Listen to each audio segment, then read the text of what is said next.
y a un an, en novembre 2022, le monde découvrait ChatGPT, un système d'intelligence artificielle permettant à n'importe qui de disserter savamment sur Clovis ou sur la culture de la mangue en zone intertropicale. En amont, ce système doit être nourri de milliards de données. C'est le plus souvent en Inde que cette tâche est accomplie, dans des centres géants. Regardez l'étonnant reportage de Marion Laouamène, Kansa Jouned et Akash Gai. Dis Siri.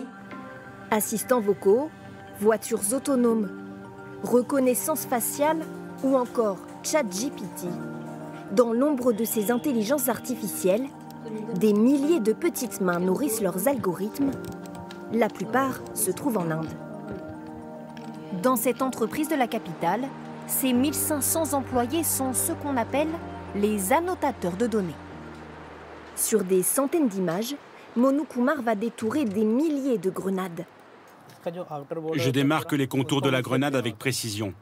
Je fais le tour du fruit, puis j'ajoute une légende. Il y a deux catégories, les grenades et les fleurs.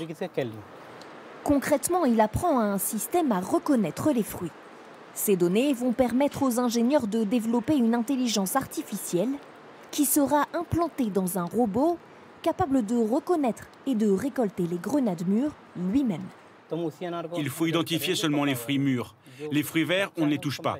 Si on n'apprend pas à la machine à les reconnaître, elle cueillera tous les fruits, qu'ils soient mûrs ou non, et ce sera un problème.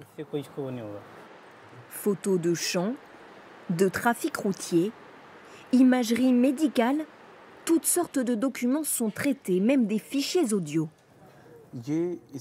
Par exemple, ici, l'orateur a bégayé sur un mot.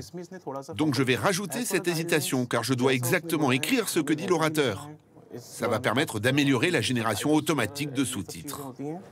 L'annotation de données est en fait la première étape dans la création d'un système d'intelligence artificielle. Prenez un enfant à l'école, l'IA c'est tout à fait pareil. Vous allez essayer d'apprendre à une machine, à l'ordinateur les basiques, et avec toutes ces données, elle développera une compréhension.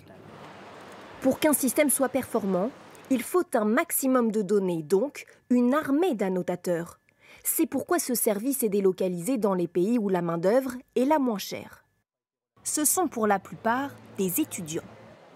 Par exemple, aujourd'hui, il y a 8 tâches disponibles. Il est inscrit sur une plateforme en ligne qui propose chaque jour des micro-missions, rétribuées quelques centimes. Ça me permet de payer mes frais de scolarité. Je travaille 4 à 5 heures par jour et ça me rapporte environ 100 € par mois. Soit 1,20 € de l'heure, plus que ce que gagne la majorité de la population indienne. L'annotation de données attire, surtout des jeunes, dans 80% des cas de milieux ruraux. Dans sa petite ville natale du sud de l'Inde, cet ancien annotateur indépendant a créé sa start-up. En 2016, j'ai commencé dans le garage de mes parents avec juste 6 personnes. Aujourd'hui, comme vous pouvez le voir, on est plus de 600. Une création d'emplois inespérée dans la région. Avant, les jeunes d'ici, une fois diplômés, devaient aller à Bangalore ou dans d'autres grandes villes pour trouver un bon emploi. Grâce à ces sociétés, ils peuvent rester ici. Le marché est immense et en pleine croissance en Inde. Tous ces annotateurs, il faut les former. Des centres ouvrent leurs portes. Ce sera un emploi stable. La science des données est une industrie en plein essor. Et désormais, l'avenir dépend entièrement de l'intelligence artificielle.